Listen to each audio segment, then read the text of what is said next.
Tangorinorambaratra eo amin'ny lakan-drano Mozambique ary raha maso akaiky ny mety fironana andro ratsy na rivo-doza hoy ny météo. HIC tsy olona telo ihany no tokony sorona fa ireo mpikambana rehetra hoy ny RMDM.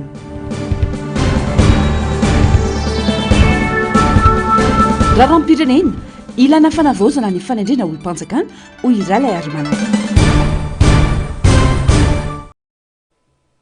Manatitra ny araba tongolasy tongovavy tonga soa indrainao tanatin'izao fotoana ny fampalalam-baovao izao ampanajana sy ampitiavana no anasokanao anaraka ny antsipirim-baovao hatramin'ny farany.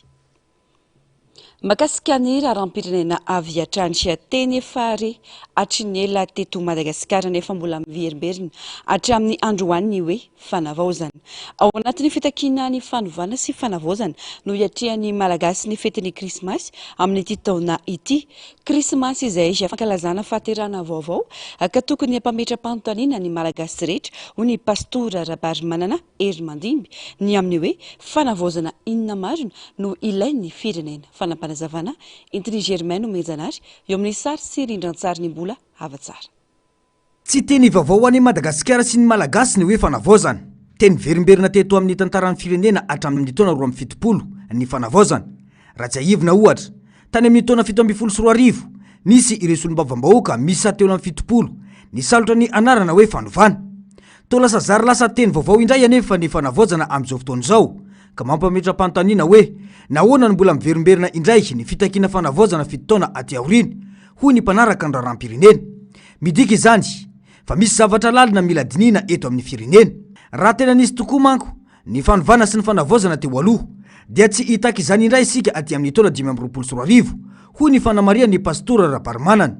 Profo izany fa misy tsy fahatomombanana lalina eo amin'ny fitantanana ny firenena ka mahatonga ny malagasy mitako fanovana sy fanavaozana atrandry na dia efa nandalo fotoana sy fitondrana maro azy. Hevitro manokana tsy hain'ny malagasy ny atao hoe fanovana loatra satria ny ataon'ny malagasy hoe fanovana dia olona ka rehefa tsy hanina ny eo dia izay zany no atao hoe fanovana miova. Tsy atopoko ny fanovana dia manomboka amin'ny tsirairay ary toe-tsaina io. Izaho le mpiteny ratsy tsy miteny ratsy tsony, izaho le tia kolikoly tsy manao tsony. Hitantsika tsara ny zavatra nitranga tao Ambatofotsy tamin'ny herinandro lasa. Nisy ny tokony natao, inona ny antony? Satria na dia hoe fanovana ary mbola misy tanana zatra ny tsotro atao ary manatona amin'ny birao-mpanjakana rehetra ianao. Malahelo no milaza fa tsy misy zavatra miova any, tsy misy ka hoe fanovana, fanavaozana. Ao anatin'izao fitakiana fanavaozana izao no hiatrihan'ny malagasy ny fetin'ny krismasy. Zavatra roa samy goavana izany ka tsy tokony andalo fotsiny raha tena fanavaozana marina no ilain'ny vahoaka. Tsy vitan'ny fanovana teny sy anarana fotsiny ny fanavaozana andrasan'ny malagasy fa fiovana lalina eo amin'ny fomba fisainana, ny fomba fitantanana sy ny fitondrana ny firenena ary ny fanapahan-kevitra mba hifanaraka amin'ny fanantenan'ny vahoaka sy ny tena hevitry ny fanavaozana marina. Krismasy ny andro inona zany no ndrasantsika amin'ilay krismasy fanovana, krismasy fanavaozana. Ny krismasy dia tsarovy fa ny fitiavan'Andriamanitra ray ny zanany ho tonga olona. Ilay Andriamanitra fanahy tao amin'ny lapany ray no niova ka io le atao hoe teny tonga nofo. Niova, fanovana, lasa olombelona ilay Andriamanitra, fanovana lehibe zany. Dia izay koa le krismasy engany ka mba hatsiaro koa ny rehetra hoe izaho kay le nahatongavan'ilay Tompo Andriamanitra, izaho kay nahatongavan'i Jesosy. Inona ny fanovana takiana amiko? Voalohany indrindra, inona no ataonao an'ity firenena ity? Io le nampalaza an'ilay olom-pirenena Amerikanina anankiray, tsy ny zavatra ho azonao avy amin'ny firenena ny zava-dehibe aminao fa le zavatra ho atolotrao omenao ho an'ilay firenena malagasy. Ka izay le krismasy amin'ity ndray maky ity e. Ndao tao omenantsika anarana hoe krismasy fanomezana. Fa Andriamanitra ray nanome ny zanany ho antsika fa ianao malagasy eo, inona ny mba omenao an'ity firenena mahantra ity? za hoe de miandry araky ny fomba fitenin'ny tanora hoe mety miandry tataka fotsiny, miandry seza, miandry toerana, tsia mahaiza mankalaza krismasy fanovana fanavaozana io tokantranonao io, atao zay laminan'ny tokantranonao, fanovana lehibe zany. Io fitiavanao ny asanao io, atao zay anaovanao ny asa ampilaminana, ampahamarinana, fanovana lehibe zany. Fotoana tokony ampametra-panontaniana lalina izao andro krismasy anatin'ny fanavozana izao, ho ihany pastora Rabarmanana. Inona marina no fanavozana ilain'ny firenena? Raha krismasy no fankalazana ny fahaterahana vaovao, dia tokony ho fiterahana fanantenana sy fiovana marina ho an'ny malagasy ihany koa ny fanavozana, fa tsy hijanona ho teny verimberina fotsiny isan-taona. Mifandraiky amin'izay vaovao izay, isan'ny fanavozana andrasan'ny vahoaka ny fomba fanendrena olona ambony. Mitaky olona vaovao sy toe-tsaina vaovao fa tsy amerina ny fahadisoan'ny mpitondra teo aloha izany. Mampanay nefa ny fanoloana sy fanendrena sasany ka takina ny jerena akaiky ny fahaizan'ireo olona apetraka amin'ny andraikitra saripady ankinina aminy ho ny mpandinika politika Ralay Arimanana eo amin'ny fandraisam-peo ny Narcisse Karazafy sary ny Tahiriniana. Betsaka ireo sehatra mbola mitaky fanavaozana eto amin'ny firenena ary isan'ny tena lahara-pahamehana ny fanovana toe-tsaina eo amin'ny fitantanana. Na izany aza, mampanay ny maro ny zava-misy manoloana ireo fanendrena olona sasany eo anivon'ny rafitra ambony. Mila olom-baovao i Madagasikara, olona afaka mitondra ny fanavaozana tena izy fa tsy amerina ireo fomba fiasa sy toe-tsaina tsy nety teo aloha. Manoloana izany, takina ny jerena akaiky ny zava-bita sy ny tantaran'ireo olona no tendrena sasany. Inona marina no nentiny teto amin'ny fitantanana ny firenena?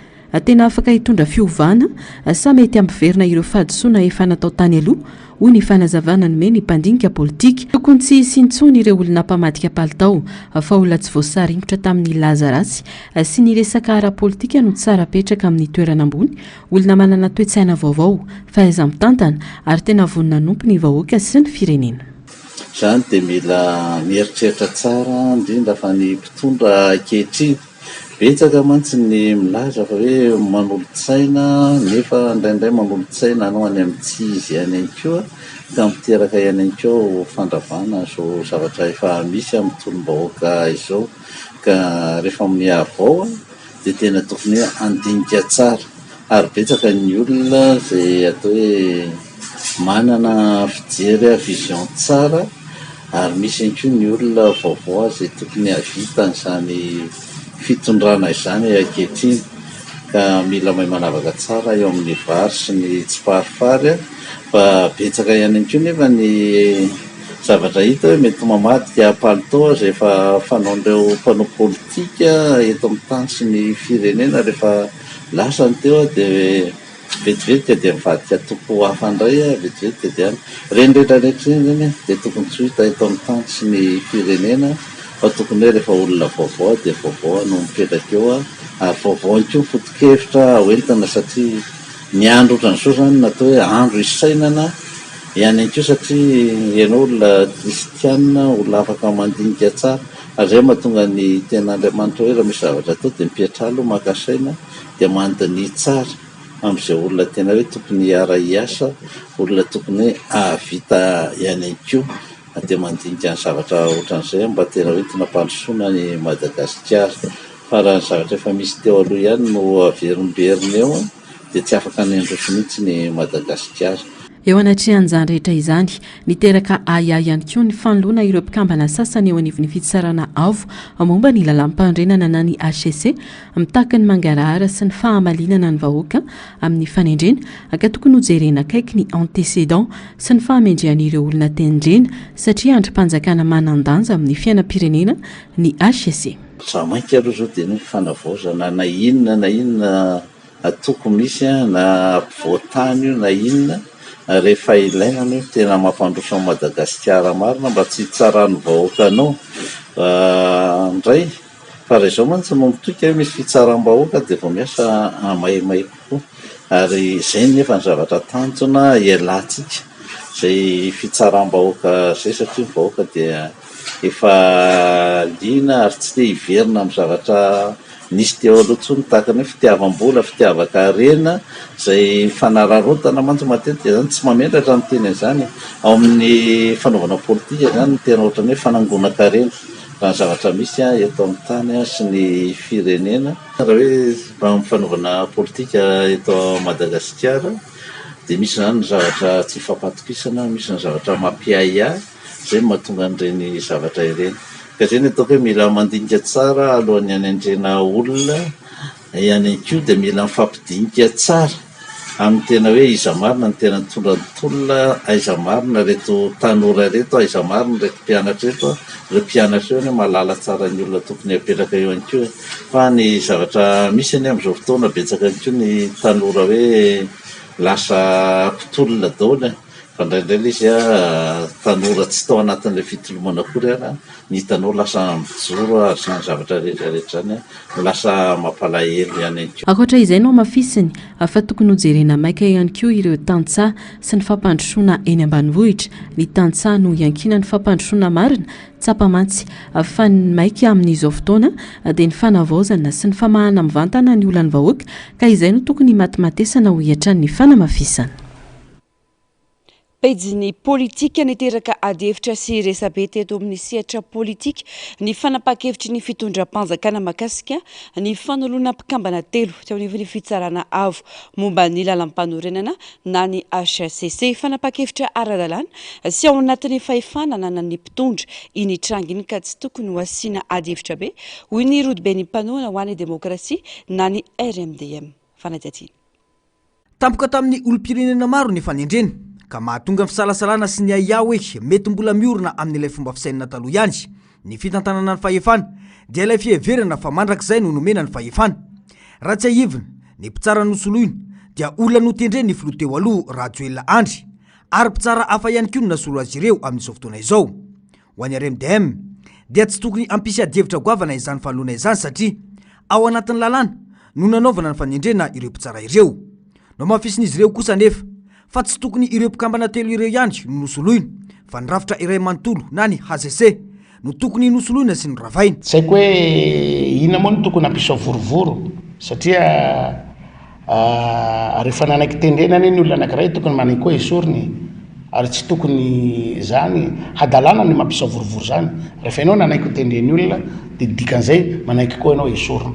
Ka rehefa nisy nanindry ianao dia misy manala ny fahefanana nanindry anao ihany no fahefana manala anao ka tsy hitako tokony anao an'izany. Filana ady zany ka tsy tokony ho tonga eto amintsika zany hoe ady zany fa aleotsika mifandamina fa fandaminana natao za mino fa tsy tonga antsika mankaiza zany.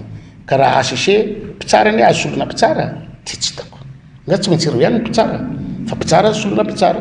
Zahay ary mbola mieritreritra amin'ny zavatra rehetrarehetinay tokony horavana koa ny HCC hosolona haute cour de la refondation arak'ilay teneninay fa iny moa ny zavatra misy dia tsy manakana ny rafitra ho avy zany fa ny sorona ary ny ampahany dia mbola ho avy ny manaraka.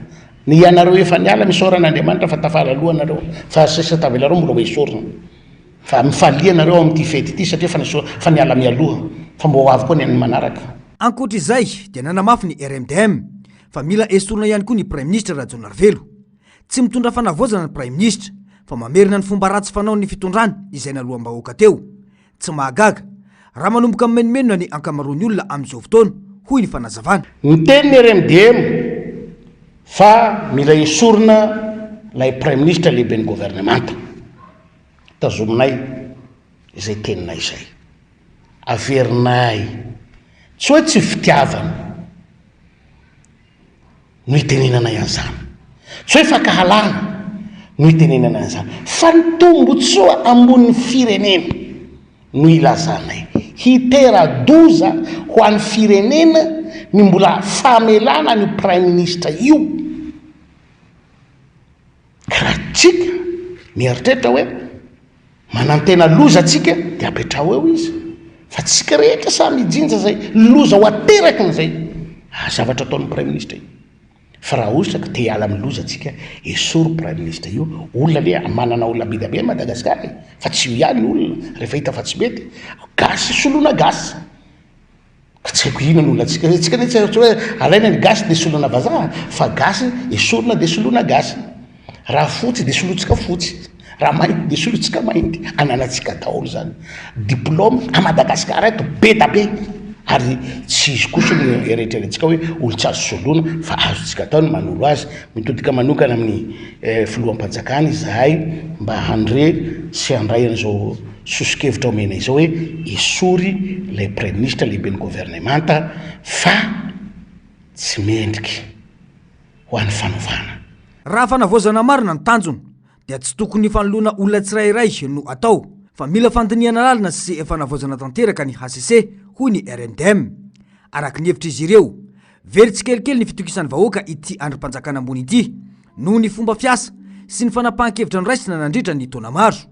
Noho izany, tsy maintsy ravaina sy averina atsangana amin'ny fototra vaovao ny HCC iray manontolo mba azahoana antoka fa tena mijoro ho mpiarona lampandrenany sy ny demokrasia ity androm-panjakana ity, tsy ho fitaovana eo ampelantanan'ny fahefanam-panatanteraka hoy ny fanamafisana. Fa miteraka hevitra lehibe eo amin'ireo mpisehatra politika eto Madagasikara ny resaka rafitra mety amin'ny filan'ny firenena ametrahana ny fanavaozana. Raha jerena amin'ny fomba fanao amin'ny tantara sy ny politika, efa nisy hatrin'ny ela ny resaka momba ny rafitra federaly izay isam-pivohy tato ato. Mila mijery tsara nefa ny rehetra mba tsy hahatonga ny Madagasikara sy ny malagasy izarazara amin'izao taonjato izao, hoy ireo mpaneho hevitra Germain Mejanary.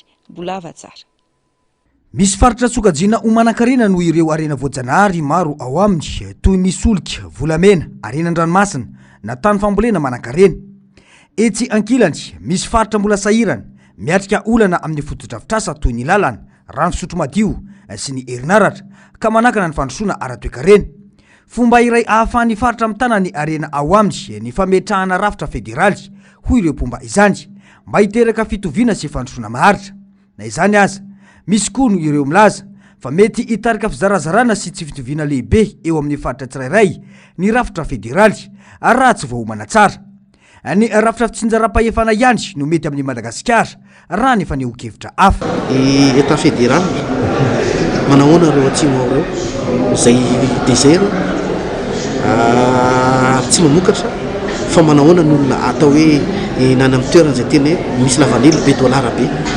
Io zany tokony ho jerentsika tokony anjalazana fa tsy maikamaika fotsiny dia anao état fédéral tsika décentralisé azy tsika ty somary sahirana efa misy décalage be ny développement amin'izao fotoana zao. Maika moka hoe aleo tena province anankiray ao amin'ireo tsisy misy taona nafaritra andreo anatin'ny raha herintaona tsisy ranoratsaka dia tsy maintsy mba misy foana natao hoe marimaterasana fampandrosoana fa atsika raha sosikevitra tsy makana resaka état fédéral zany fa décentralisé zay ihany dia mba fampitsinjo amin'ny faritra rehetrarehetra fa raha vao zay izy taraiky dia avancé dia ampalahelo. Ny adevitra dia manamarika ny mahazava-dehibe ny fampitoviana fahefana ary ny fomba tsara indrindra ahafahana manome fanavaozana marina ho an'ny malagasy rehetra dia miainga amin'izany. Mila apetraka mazava kosa nefa hoy ny mpanaraka ny raharam-pirenena fa tokony hijanona mitarika fotsiny ny FFKM amin'io fokoanando io. Oka tokoa ny FFKM zany hijanona ray aman-dreny ho mpampiavana tsy dia hiditra amin'ny lalàna rehetra fa mitondra fivavahana dia fampavanana ny olon-rehetra sy fibebahana sy famelan-keloka fa raharam-panjakana. Tsy resaka rafitra fotsiny no atrehan'ny malagasy amin'izao fanavaozana izao fa fotoana andiniana lalina ny fomba hitantanana ny arena sy ny fahefana mba azahoana antoka fa ny fanavaozana ho marina asoan'ny faritra rehetra ary hiteraka fitoviana sy fandrosoana ho an'ny firenena manontolo ho hiatrany ny faneho-kevitra. Ny asa vita ihany no tokony tsarana ny mpanao politika fa tsy ny antoko na ny foko ny aviny hoy ny fanazavany vaovolo Fido no amafisiny fa tokony avela hiasa aloha ny filoham-panjakana ary ho fanatanterahana ny fanovana sy fanavaozana ilaina ny fanovana ny toe-tsaina hoy ny toy ny fanesorana ny fanavakavahana ara-poko. Narsisy Karazafy, Taiziniana. Efa maro ny fitondrana ny fandimy teto amin'ny firenena noho izany tsy tokony ho sakana amin'ny fandraisana anjara n'ireo mpanao politika amin'ny raharaham-pirenena ny loko politika misy azy rehefa hita fa hitondra soa ny firenena ny asa vita ihany no tokony hojerena sy hitsarana ny olom-panjakana ho ny fanazavany mpanao politika Zafitsirosoe Vaovolo Fido.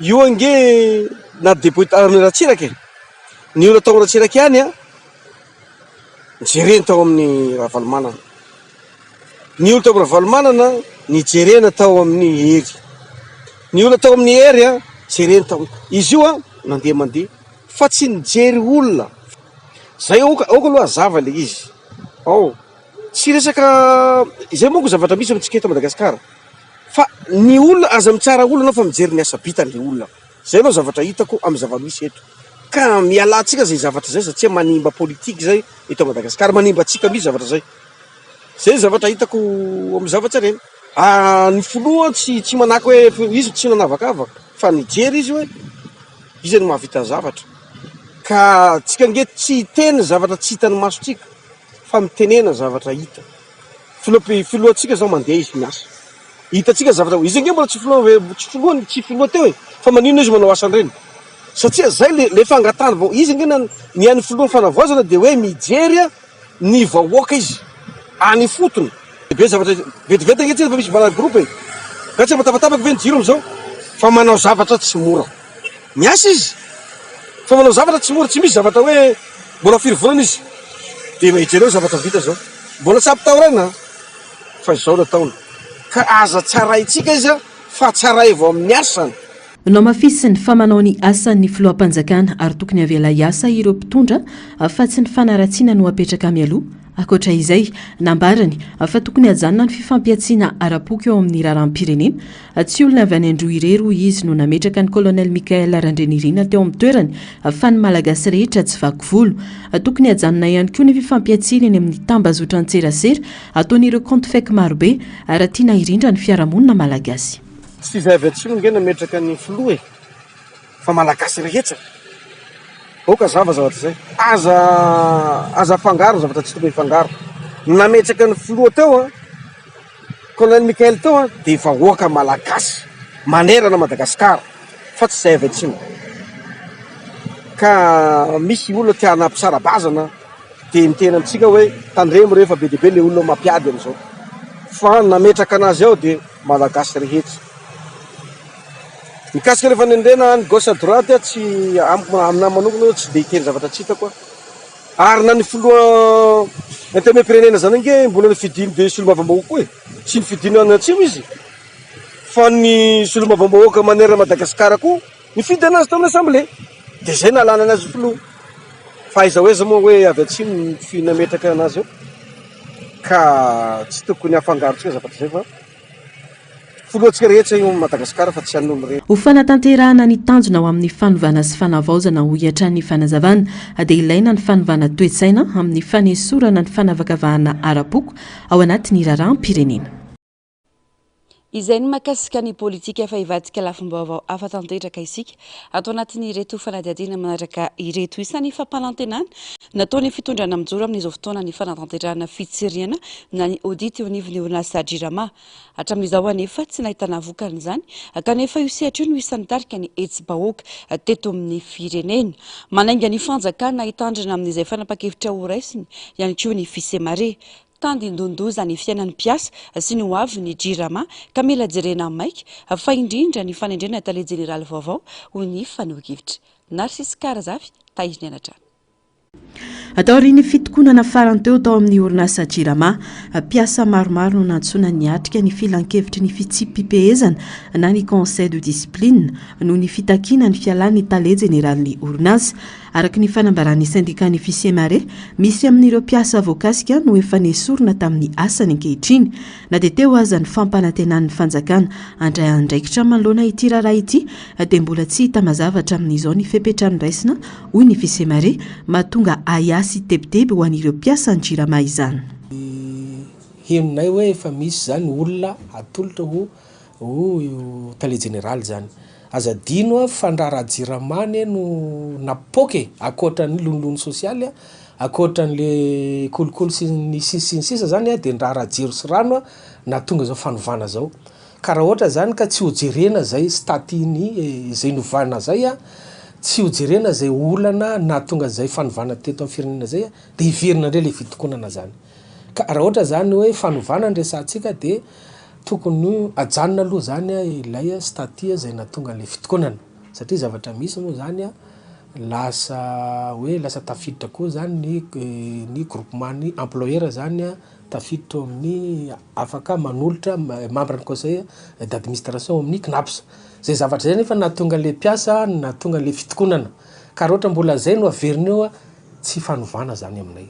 Manoloana izany miantso ny fanjakana hitandrina amin'ny fandraisana fanapahan-kevitra ny syndika ary mampatsiahy fa olan-jirama no antony nampiongana ny fitondrana teo aloha fantatra fa efa mandeha ny resaka amin'izao fotoana ary efa miparitaka ny anaran'ny olona mety ho tendrena ho tale jeneralin'ity orinasa ity. Manoloana izany indrindra no anaovan'ireo mpiasa sy syndika antso ny tokony hijerena akaiky ny raharaha no amafisiny fa tsy tokony ho toerana politika io toeran'io fa mila teknisiana mafy ny sehatra ny jiro sy ny rano. De zavatra tiany ho tenena satria tao anatin'ny fitokonana io zany raha tamin'ity fitondrana ity ny resana dia nanome toko fa tsy mety hisy aloha ny fitsiriana ny audit alohany ahitana hoe tokony miala ve ny tale général ny jiramasa tsy tokony miala.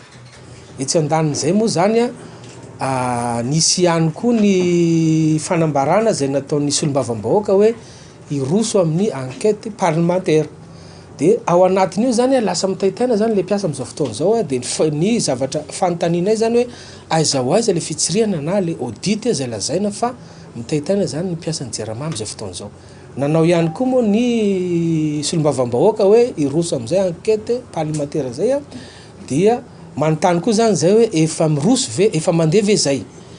Aminay zany zavatra tianay olazainy zany raha ohatra ka misy ny fanalana na fanansorana ny tale général zany de tokony atao mangarahara zany hoe tokony roso any amin'ny appel d'offre zany hoe amin'ny alalany appel d'offre zany no anendrena ny tale général dia ny solombavam-bahoaka no eritseretinay zany tokony anao ny enquête de moralité sy ny anao ny profil ilaina makasika an'izay tale général zay zany hoe zany olona teknisiana zany ho tonga eo fa tsy olona hanova staty indray na olona hanenjika ny mpiasa jerama na olona sanatria mivavaka vomay itombo indray ny olona delesta. Araka ny fanazavana manana mpikambana maromaro eo anivon'ny jirama ny syndicat ny fisemare ka manamafy izy ireo fa mila vahaolana maika sy mangarahary ity raharaha ity satria tandindondoha zany fiainan'ny mpiasa sy ny hoaviny ity orinasa mpanjakana stratejika ity.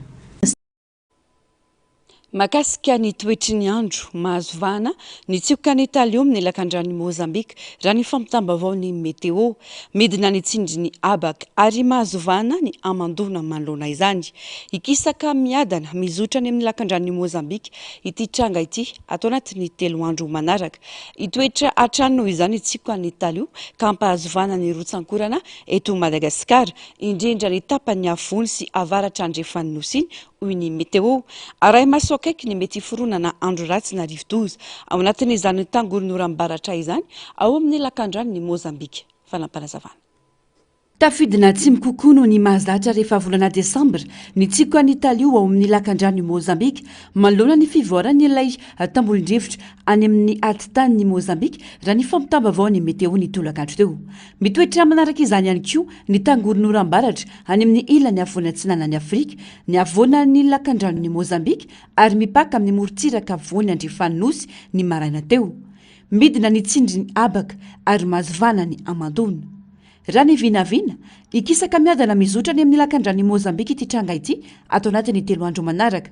Itoetra trano izany tsika ny Italia ka mpahazo vahana ny rotsankorana eto Madagasikara indrindra ny tapany avony sy avaratra andrefan'ny nosiny. Vinavinaina hatratra 700 hatramin'ny 20 mm ny tany rotsankorana ao anatin'ny 420 ora manomboka ny 12 Desambra ho an'ny morontsiraka Menabe sy Melaka ary hitatra any amin'ny morontsiraka Iboeny zany ny zoma 14 Desambra. Iteraka fikorotana ny asa mandra randavanandro, fiandronan'ny rano amin'ireo toerana mora tondraka, fiakaran'ny renirano, fiotsahan'ny tany sy ny lalana amin'ireo toerana marefo. Misy fampitandremana navoaka ny meteo makasika ny fampiasan'ny rotsankorana manoloana izany.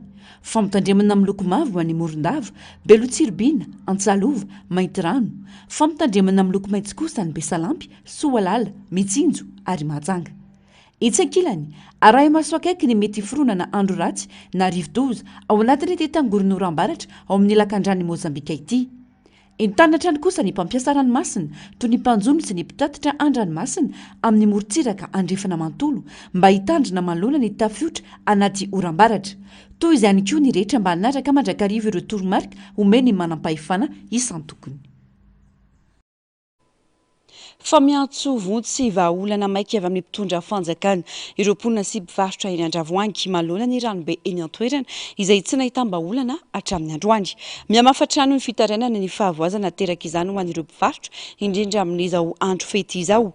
Efa nanolotra vahaolana ny mponina saingy mbola andrasana fankatoavana avy amin'ny mpitondra fanjakana izany hoy izy ireo. Fanampanazavana amin'ny sariny Tahiriny.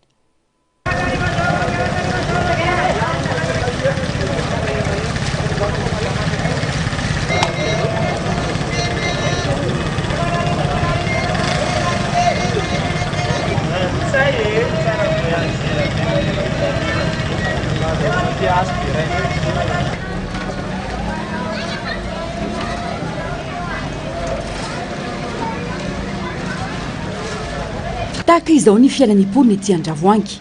Tsy misy fiovana hatramin'ny androany fa miaina anaty rano miakatra sy maloto ireo mpivarotra sy mponina manamorona ny arabe ety Andravoahangy-tsena. Tsy fahavaratra, tsy ririnina fa ranobe tahaka izao hatrany no iainan'ny mponina. Vao maika mihamafy izany amin'izao fotoana ny orana izao ka mampitondra faisana ireo mpivarotra. Tazany potsiny ny entana vokatry ny tsy fisiany mpandalo. Tsy mahatamanolona ihany koa ny fisiany ranobe. Efa nisy fanamboarana nataony fitondram-panjakana ny taona 2024 saingy tsy nisy fanaramaso ny asa natao ka nanamafy ny fahavoazana. Hoe io sisan'ny regara fananinna le regara lehibe io le regara lehibe taloha fotsiny arany tokony hoe diovina dia efa nety.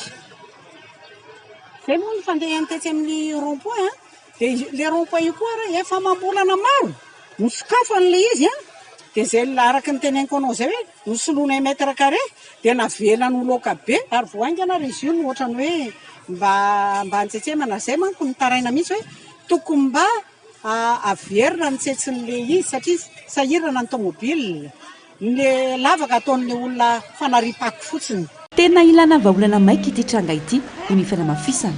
Ary efa betsaka ny fampanantenana ny amin'ny olana saingy tsy nisy izany mandrakitiana efitra ireo mponina fa handray an-tanana sy antoka ny lany rehetra anaovana ny asa fanarenana saingy mbola andrasana fankatoavana izany hatramin'izao.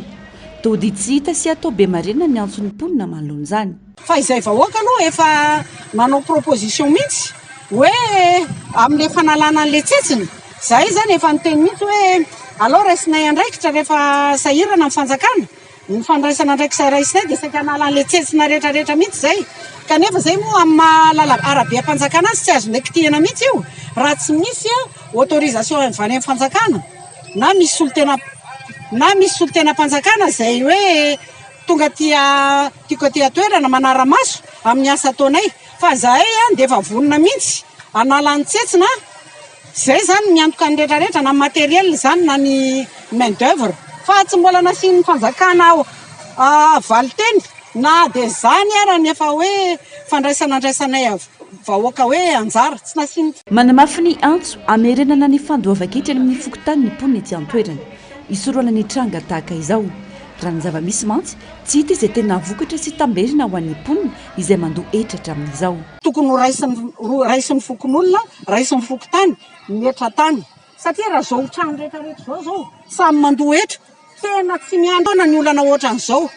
Ny etra ny raisina fanjakana tamin'ireny trano rehetrarehetra ireny nefa amataonany tsy hita zay vokany ao anatin'ilay fiainam-bahoaka ka noho izany tokony misy ny etra zany tokony mba raisin'ny fokon'olona mba hanaovan'ny fokon'olona foto-drafitr'asa.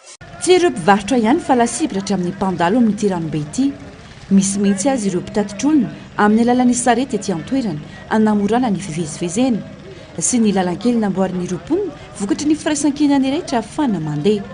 Miantso vonjy amin'ny mpitondra fanjakana ankehitriny izy ireo hijery ity tranga ity sy handray andraikitra faran'izay aingana manoloan'izany.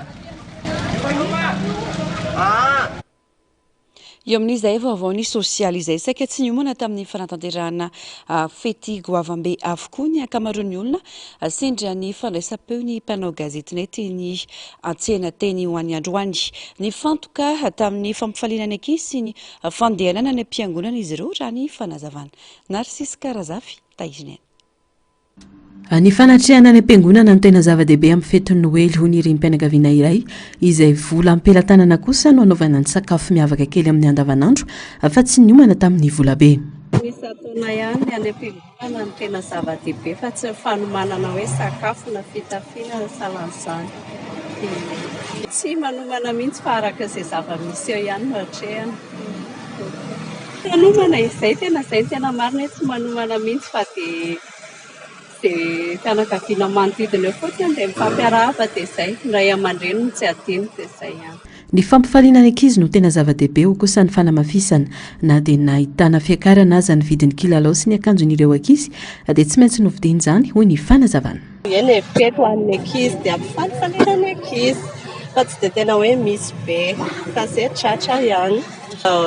Vidy dia misy kilalao kely dia manao sakafo dia tratra ny vola satria ilay fiainana koa efa tena somary mafimafy. Miova kely mba ohatra hoe mba miofiof kely dia vorona ohatra. Izay izao ny eritreretiny.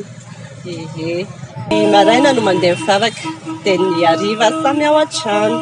Tsy dia tena hoe tsy manao arbre de Noël ny ankizy satria ilay fotoana toa somary hentsikentsika. Nahitana fiakarany avokoa ny vidiny entana teny an-tsena efa nomanina nefa ny fety ka tsy maintsy mividy izany hoy ny iray mpianakaviana iray. Ny zaza aloha ny zaza no mba homanina kely fetin'ny ankizy maty io kilalao akanjo izay ihany angambany dia ny any am-piangonana mamena anazy rarivo. Bebe aloha iny loha tsy ao anaty fa sakafo araka mahavita anazy mba atao miavaka amin'ny andavanandro. Katrakatra daholo aloha fa izany hoe nomanina ilay izy dia tsy maintsy hoe andro raitra. Raha ny hita ny fantoka tamin'ny fampifaliana ny ankizy ireo ray aman-dreny tamin'ny ity noely sy farantaona 2024 ity tazana ho ny fanaraitsaka ny olona teny an-tsena androany ary sakafo sy kilalao an'ankizy avokoa no jifainy ny olona. Izay ny mahakasiky ny falafombavao hafa olombelona toy ny olombelona rehetra saingy manana fahasembanana ara-tsaina ny trizomika. Noho izany fahasembanana izany dia sarotra sady lafo ny fanabeazana ireo ankizy trizomika eto amintsika ankoatra fiarahamonina izy ireo no ny fahasamihafany. Tsy sakana nefa ny fahasembanana na ny mahatrizomika fa afaka mahavita zavatra toy ny olona rehetra. Fanampanazavana. Tsy sakana ny fahalalana fahasembanana na arabataniona ara-tsaina. Azo atao tsara ny mandrato fahalalana sy mandray andraikitra na sembana aza ny olona iray ho ny fijoroana vavolombelona nataony renim-piay ny fikambanana Down syndrome Madagasikara. Mahavita dingana maro eo amin'ny fianarana. Dia rehefa mahavita fianarana dia afaka miasa.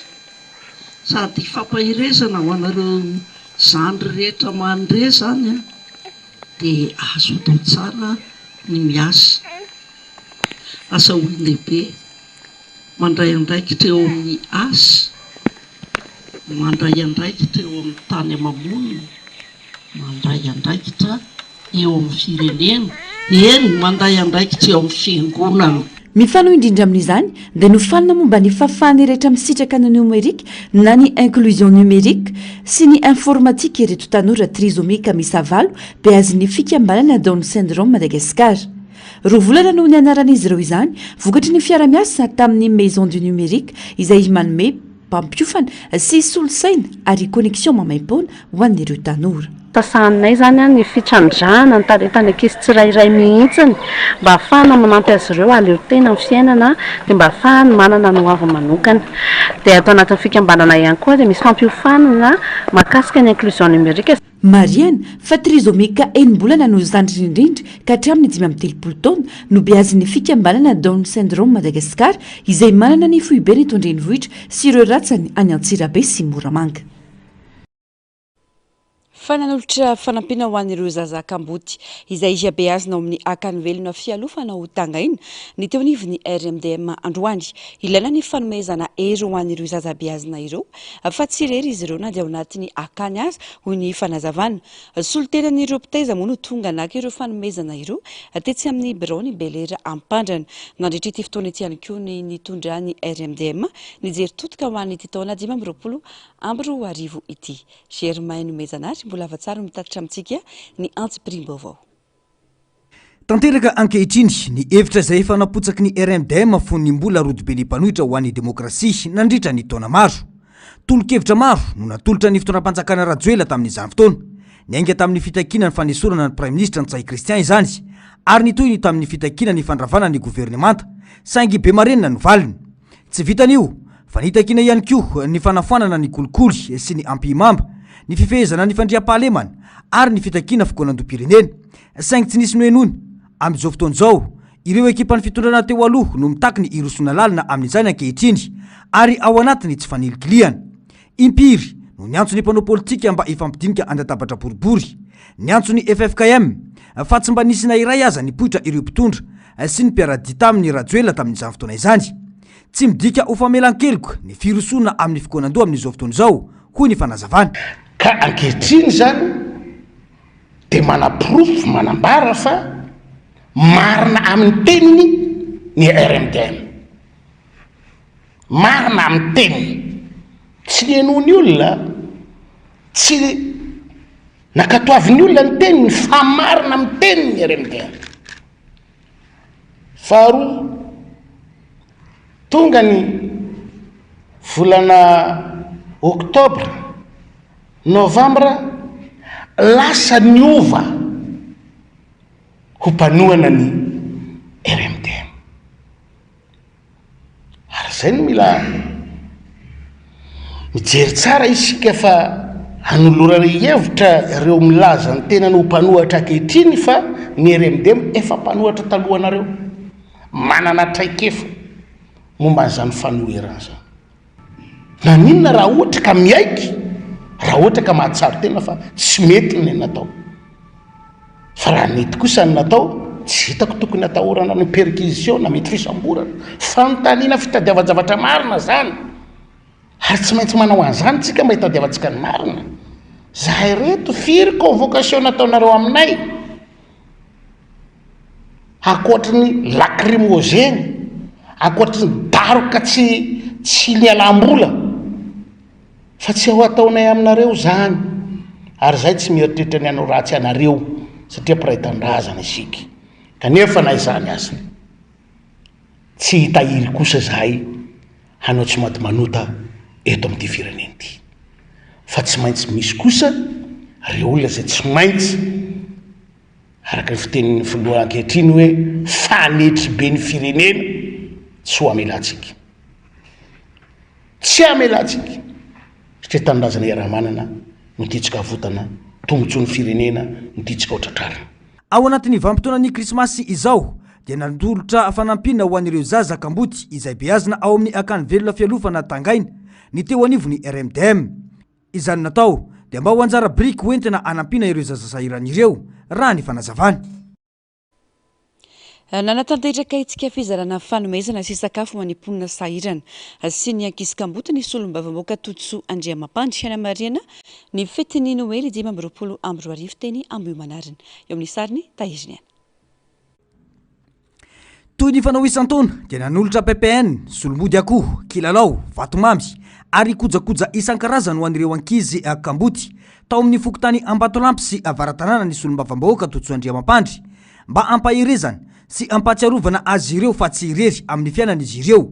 Nanamafy ny masera pitaiza ireto zokiolona sy ny zaza-Kamboty ireto fa efa 10 taona izao no nisiny ity akany ity, ary maro ireo beazina eo anivony akany. Misedra olana nefa amin'ny hoentimanana ka antony atsona ireo malalatanana rehefa fety tahaka izao. Isa-taona zany dia manao fety manokana izay, fa 10 taona zany zao ny sahanay an'ireto sehatra sosial reto dia isaky ny hoe mba manao krismasy moa zany dia miantsa andreo malala-tanana izay mba hanolo-tanana satria mba afahan'izy ireo misitraka izay fifaliana izay hoenty Noely dia manasa foana ny monsieur le député Totsoa Andriamampandry zany izay isa-taona dia saorana ny tompo satria izy tsy manosy-botanana anay ary izay ato moa zany dia misy olona 70 olona eo dia izay no isin'ity fety ity androany.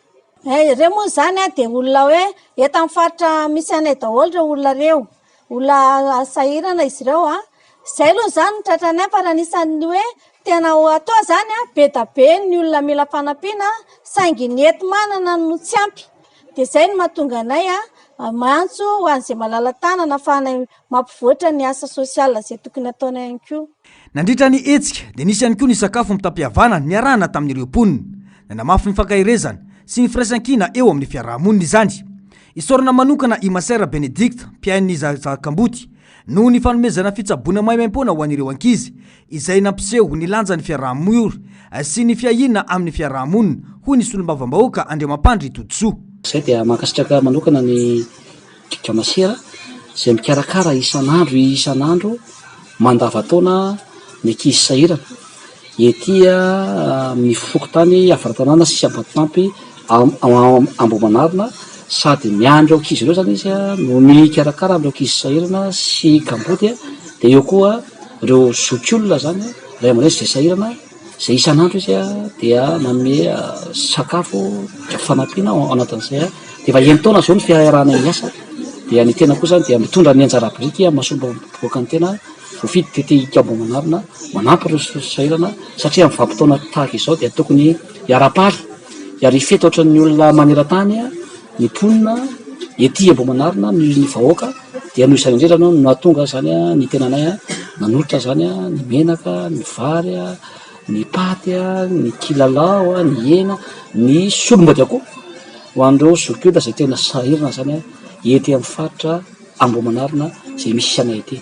Koa eto zany dia mirary soa ary mirary fety sambatra ho tahian'Andriamanitra ary ho ambinina amin'izay zavatra irina daholo isika rehetra ny vahoaka malagasy rehetra dia mirary zany hoe mba noelo anatina fahasambarana sy ny fiadarana sy ny filaminan-tsaina indrindra fa ny filaminana ara-panahiny ny vahoaka amin'izao fetiny noely izao. Ny hetsika toy izao dia tsy vitany hoe manampy ara-batana ireo sahirana fa manome afatra lehibe ihany koa momba ny firaisan-kina, ny fitiavana ary ny fanomezan-tanana ho an'ny hafa. Toy izany koa dia maneho ny fieniavana sy ny andraikitra mahasolombavam-bahoaka ny député Tontsoa Andriamampandry izay mikendry ny ampivoatra ny fiainan'ny vahoaka amin'ny alalan'ny asa mivantana sy ny hetsika manandanja toy izao hoy Masera Benedicte izay mpiainy ankizy Kamboty sy ny Beantitra eto amin'ny Tiakany ety. Maresaka avy any ivelany hitrangana lozam-piaramanidina natao Turkia ka namonyaindy ny lehiben'ny tafika libiana ny General Mohamed Al-Haddad. Araka ny fanazavany manampahefana Turkia olana ara-teknika no nampianjera ilay fiaramanidina tany atsimony Ankara. Fanampanazavana. Namonyaindy vokatry ny lozam-piaramanidina nitranga tany Turkia ny lehiben'ny tafika libiana ny General Mohamed Al-Haddad. Raha ny fanazavana dia nandefa famantarana sy antsy vonjy noho ny olana ara-teknika nisy ny fiaramanidina ny alohan'ny anjerany tany amin'ny distrikany Haimana any atsimony Ankara renivohitry Turkia. Itahaliny ireo potiky ny fiaramanidina maro ireo manambonina ambony libiana tao anatin'ity fiaramanidina ity ka anisan'izany lehiben'ny tafika antanety sy ny miaramila talen'ny indostria. Niona tamin'ny ministra ny fiarovana Turka Güler sy ireo manampahefana hafa tany Ankara ny General Mohamed Al-Haddad. Manana fifandraisana akaiky amin'ny governemantany Tripoli izay tohanany ara-toe-karena sy ara-miaramila azy Turkia. Manana andraikitra lehibe amin'ny ezaka tohanan'ny firenena mikambana hanamafisana sy ampiraisana ny tafika izay mbola mizarazara i Mohamed Al-Haddad amin'ny mahampitarika lehibe azy any andrefan'ny Libia. Ny lavabato anaty ranomasina miloko manga mamirapiratra sy ny tovavy kely manana halavana miavaka ireo indray no tranga hafakely hoentina amintsika ato anatin'ity fanadihadiana manaraka ity. Lavabato anaty ranomasina ao amin'ny nosy Capri atsimo andrefan'ny Italia malaza amin'ny lokon'ny ranomanga mamirapiratra ny Grotta Azzurra. Vokatry ny hazavan'ny masoandro miditra amin'ny rano amin'ny alalan'ny lavaka kely eo ambanin'ny fidirana no mahatonga izany famirapiratana izany. Manodidina ny 10 metatra ny halavany ary 20 metatra ny halaliny. Tamin'ny andron'ny Romanina taloha dia nampiasaina ho toerana masina natokana ho an'ny andriambavy anaty rano ny Grotta Azzurra. Toerana ara-tantara sy voajanahary miavaka ity lac Grotti ity noho izy toerana masina romanina. Lasa toerana fianangano sy tahotra ary taty aoriana naverina ho vakoka fizahan-tany. Ankehitriny, iray amin'ireo toerana mampiavaka indrindra ny Italia ny Grotta Azzurra ary manintona mpizahatany noho ny hatsaran'ny lokon'ny rano sy ny tantarany. Tovovavy avy any Adam ao avaratra andrefan'ny Pays-Bas i Trije Kuver. Kuver no vehivavy lava indrindra teo amin'ny tantara.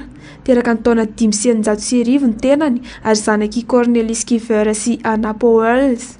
Teo amin'ny fahasivy taonany dia efa nirefy 2 metatra i Kiver ka nahasarika ny mpanjaka sy ny andriana. Lasa fitadiavam-bola ho azy ny halavany ka rehefa fety dia mandeha manao fampisehoana ny tenany. Maty teo amin'ny 17 taonany noho ny homamiadana nanjo azy i Kiver. Mbola voatahiry ao edama ny sary lehibe sy ny kiraro ny Kiver izay manapirofo ny fahatsiarovana azy ilay tovovavy goavany indrindra. Tapitra ny fampalalam-baovao tomboky lasy tongovavy mankasitraka fiainana nanaraka izany hatramin'ny farany ny tenako mametraka ny veloma mandrapitafy ary mirara antsika rehetra hanao fety sambatra veloma tompoko.